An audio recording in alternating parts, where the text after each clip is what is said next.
नमस्कार बंधुरा। तो ये देखो जारबेरा गाछगुलो কিছুদিন আগে তোমাদেরকে দেখিয়েছিলাম। তো এখন এই গাছগুলোতে ফুল এসছে, মানে 3টে গাছে এসেছে আর একটা গাছে এখনো ছোট কুড়ি হয়ে আছে। তো ওটা যখন ফুটবে তখন ওটাও তোমাদেরকে দেখাবো। তো এখন এগুলো দেখো দুই কালারের হয়েছে।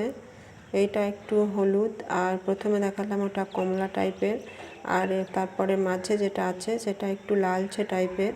তো জারবেরা গাছগুলো তোমাদেরকে আমি পরিচর্যাও বলেছিলাম, যদিও তাও আরেকবার বলে দিই যে জারবেরা গাছে গোবর সারটা মানে কেঁচো জাতীয় সার একটু কম দিতে হবে, কেননা জারবেরা গাছে কেঁচো হলে গাছটা একদমই নষ্ট হয়ে যায়। সেই জন্য জারবেরা গাছে কাঠের গুঁড়ো কিংবা চা পাতা, সর্ষে খোল ভেজানো জল এই সমস্ত খাবার দিলে ভালো হয়। আর আমি এগুলো দিয়ে আমার গাছগুলো খুবই হেলদি হয়ে আছে। আর এখন সকালবেলায় যে দেখো গোলাপটা, আগের ভিডিওতে তোমাকে একটা পিঙ্ক কালারের গোলাপ দেখিয়েছিলাম, সেটাও ঠিক এরকম সকালে এরকম বুঝে থাকতো আর দুপুরবেলায় খুলতো, আবার বিকালের দিকে আবার বুঝে যেত। তো সেরকম এই হলুদ গোলাপটাও তোমাদের সাথে আজকে শেয়ার করব। দেখো এই গোলাপটাও এখন সকালের দিকে দেখো কেমন মুখটা বন্ধ হয়ে আছে। আর এখানে একটা গোলাপও হয়েছে সাদার সঙ্গে পিঙ্কে। এটা এটা এখন খুলে আছে, মানে এটা ফোটা সম্পূর্ণ হয়ে গেছে। আর এই দিকে রয়েছে দেখো একটা সর্ষে ফুল কালারের গাঁদা। তো এই গাঁদাটা একটু শেষের দিকে ফুটেছে, ওই জন্য গাঁদাটা ভালো হয়ে আছে। কত ফুল ফুটেছে দেখো, আর দেখতে খুব ভালো লাগছে। এগুলো কিন্তু সবই দেশি গাঁদা। তো তোমরা তোমাদের ছাদ বাগানে চাইলে এভাবে নানা ধরনের ফুলের চাষ করতেই পারো। আর গোলাপ গাছটা দেখো একটু একটু করে গোলাপ ফুলটা যেন পাপড়িটা একটু একটু করে খুলছে।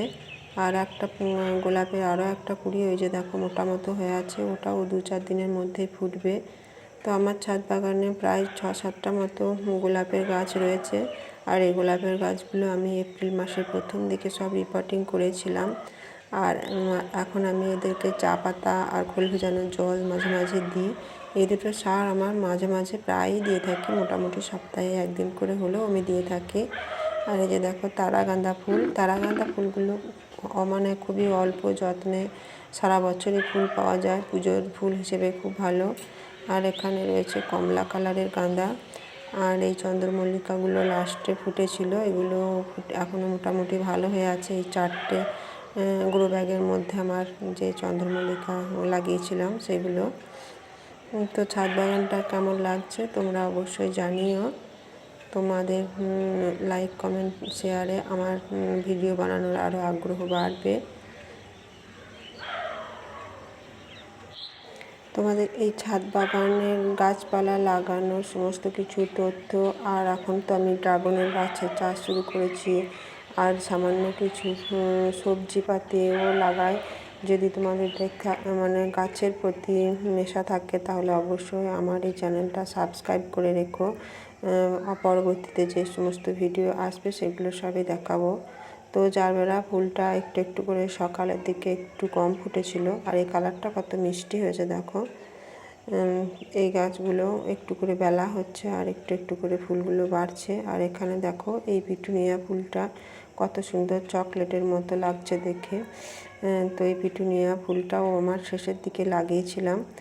এই ফুলগুলো আরও কয়েকটা পিটুনিয়া আছে। আর এই একটা গোলাপ রয়েছে, এই গোলাপটা পিঙ্ক, একদম পুরো পিঙ্ক কালারের। আর এখানে এই হাজারি গোলাপটা উপরে তোলা আছে। আর আমি লাস্টের দিকে কয়েকটা পিটুনিয়া যেগুলো লাগিয়েছিলাম সাদা বেগুনি আর এই ডবল কালারের, এইগুলো তোমাদের সাথে এখন শেয়ার করছি। এই যে দেখো কত সুন্দর হয়েছে এই সাদা পিটুনিয়াটা। এইগুলো আমি 4তলা ছাদে যাওয়া সিঁড়ির মধ্যে এখন সাজিয়ে রেখে দিয়েছি। 3টে পিটুনিয়া এখানে রয়েছে, আর ওইদিকে রয়েছে 2টো, একটা ডবল প্যাটার্নের দেখেছো, সেটা আগে তোমাদের দেখিয়েছি, আর একটাও রয়েছে। তো এই যে দেখো ফুলের গাছগুলো এখন এখানে রেখে দিয়েছি। রয়েছে কালঞ্চ, গিলার্ডিয়া আর 3 কালারের পিটুনিয়া আর জারবেরা। এগুলো এইভাবে সিঁড়ির মধ্যে সাজিয়ে ভিডিও বানাতে ইচ্ছে হলো, তাই তোমাদের সাথে এটাও শেয়ার করছি। পিঙ্ক কালারের এই বেগুনি কালারের এটাও খুব সুন্দর হয়েছে। আর এটা দেখো এগুলো লাস্টের দিকে লাগিয়েছিলাম, ওই জন্য ফুলটা একটু কম দিয়েছে, কিন্তু এই ফুলটা ভীষণই সুন্দর হয়েছে। সাদা ফুলটা খুবই বড়ও হয়েছে।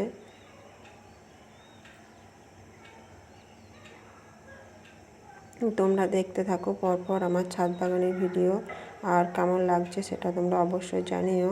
মানে ক্যামেরাটা ঘুরিয়ে তোলা হয়েছে, সরি, সেই জন্য তোমরা একটু কষ্ট করে দেখে নিও। তো যাই হোক, এগুলো দেখে দেখো আর কেমন লাগছে বলো।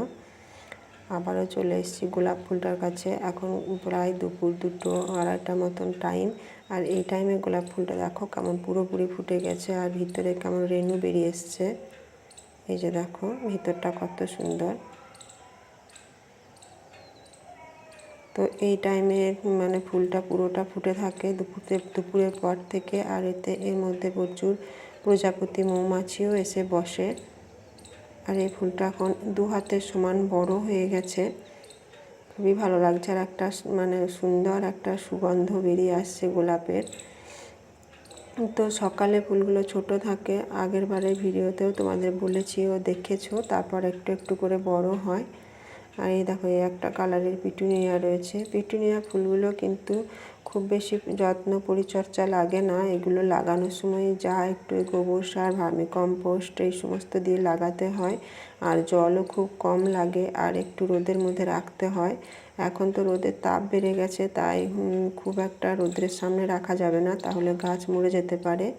তো এখন আমি ভিডিও বানাচ্ছি, তোমাদের সাথে দেখাচ্ছি। এই যে দেখো ফুলগুলো, আর কিছুদিনের মধ্যে এই ফুলগুলো নষ্ট হয়ে যাবে, আর তখন তোমাদের সাথে আবার অন্য অন্য নতুন নতুন ফুল নিয়ে চলে আসবো। আশা করছি আবার গ্রীষ্মকালীন গাছেদেরও আমি মানে রিপোর্টিং শুরু করেছি।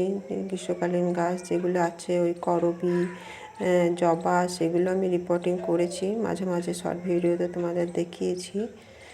তো এইভাবে ফুলগুলো ফুটে থাকলে দেখতে খুবই ভালো লাগে, আর সেই ছবি আমি তোমাদের সাথেও শেয়ার করতে আমারও খুব ভালো লাগে। তো তোমরা আমার ছাদ বাগানটা অবশ্যই দেখো, আর কেমন লাগছে অবশ্যই জানিও। মাঝের এই টবটাতে দুটো কুঁড়ি রয়েছে, কিন্তু এখন ওটা ফুটতে শুরু করেনি। এখন এই 3টে টবের মধ্যে 3টে জারবেরাই এসেছে। আর এইদিকে দেখো এই গোলাপটা, এই আগের দিনকে একটা দেখিয়েছিলাম, 3টে কুঁড়ি ছিল, তার মধ্যে মাঝেরটা ফুল হয়ে ঝরে গেছে, আর এই দুটো এখন একসাথে ফুটেছে। এই গোলাপ দুটো খুব সুন্দর হয়েছে। এই গোলাপটা খুব বড় হয় না, মাঝারি সাইজের হয়। আর এই গোলাপটাও এই আমার মাটির মধ্যে রয়েছে, দেখলে তো ছাদে যে মাটি ভরা জায়গা রয়েছে এখানে রয়েছে। তো আমি টবগুলো এই ছাদের নিচের মধ্যে তুলে দিয়েছি। মানে এখন তো চন্দ্রমল্লিকা ফুল শেষ হয়ে গেছে, নামিয়ে দিয়েছি, ওই জন্য এই ফুলগুলো একটু তুলে দিচ্ছি, মানে একটু রোদও পাবে। আবার এখানে তোমার বাইরে থেকে লোকেরা দেখতে পাবে, ওই জন্য একটু গাছগুলো এই সানসেটের উপরে তুলে দিয়েছি। ফুল দেখলে খুবই মন ভালো হয়ে যায়। এই যে দেখো পিঙ্ক কালারের আর হলুদ কালারের গোলাপ দুটো পাশাপাশি রেখে দিয়েছি, দেখতে ভালো লাগছিল। তো তোমাদের কেমন লাগছে তোমরা অবশ্যই জানিও। কালঞ্চটাও এখানে রাখা আছে, মানে এগুলো একটু রৌদ্র পাবে, আর সেই সাথে বাইরের লোকেরাও ফুলগুলো একটু নিচের থেকে দেখতে পাবে, ওই জন্য এখানে তুলে রেখে ছবি তুলছিলাম। তো এটাই ছিল আজকের ভিডিও, কেমন লাগলো অবশ্যই জানিও। আবার নতুন ফুল নিয়ে তোমাদের কাছে অবশ্যই আমি ফিরে আসব। তোমাদের লাইক, কমেন্ট অ্যান্ড শেয়ার পেলে পরে আমি আমার নতুন করে আরও ফুল গাছ লাগানোর চেষ্টা করব। আর এর পরবর্তীতে আমি ড্রাগন গাছের যে চারা সেটাও মানে ডাল থেকে কলম করে কিভাবে চারা লাগিয়েছি সেটা দেখাবো।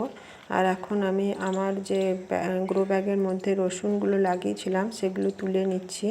রসুন গাছগুলো বেশ বড় হয়ে গেছে, আমার বাড়িতে প্রয়োজন রয়েছে, ওই জন্য তুলে নিচ্ছি। আর এটা তোলা দেখেই তোমাদের কাছে ভিডিওটা শেষ করব।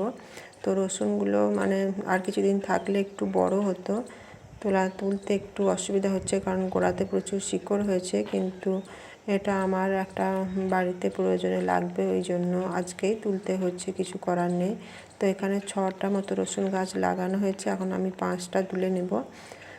ওই যে বাড়িতে পুজো আছে, মানে একটা শীতলা ষষ্ঠী বলে একটা পুজো হয়, তার মধ্যে আমাদের লাগে এটা পাতা সমেত এই গাছটা। তো সেই জন্য এটা আমি এখন তুলে নিচ্ছি। আর এটা এই গাছটা তোলার ভিডিও, রসুন গাছটা তোলার ভিডিও দেখিয়ে আজকের ভিডিওটা আমি শেষ করব। আর তারপরে ভিডিও আবার নিয়ে চলে আসবো নতুন করে অন্য কোনো ভিডিও। তো তোমরা ততক্ষণ আমার চ্যানেল দেখতে থেকো।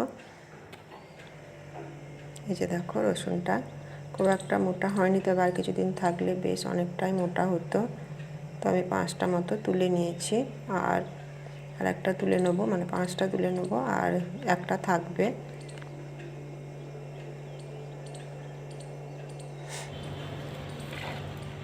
এই যে 5টা তোলা কত শিকড় হয়েছে দেখো।